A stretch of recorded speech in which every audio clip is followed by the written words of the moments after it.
Okay, in this program I'm going to show you how to change the tab order of your components.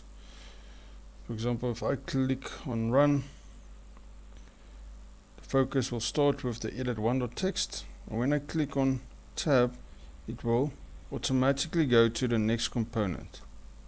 But let's say maybe something like this happened. So when I click tab now, it's gonna skip. It's gonna be skipping edit 5. First going to edit 2. So your tab order is not correct. So you can obviously just move the component around, but let's say you have a situation where you don't want to move those components.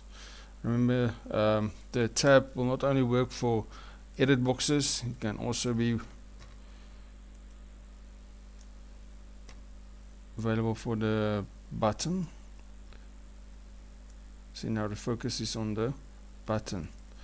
Okay, so I need to change the tab order because I want to go first to edit 1, then to edit 5, 3, 4, 2, and then go to the button. Okay, so how to get to that list? You right click anywhere in your form, right click, you go to tab order,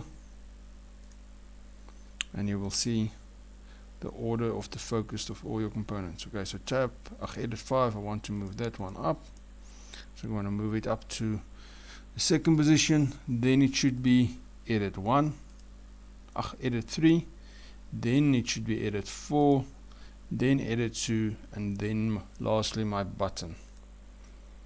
Okay, so let's test it again.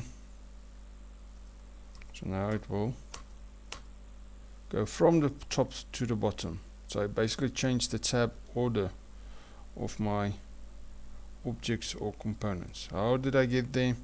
Right clicked, go to tab order, and then I can just use the up and down. Select a component, click up to move it up, or click down to move it back down.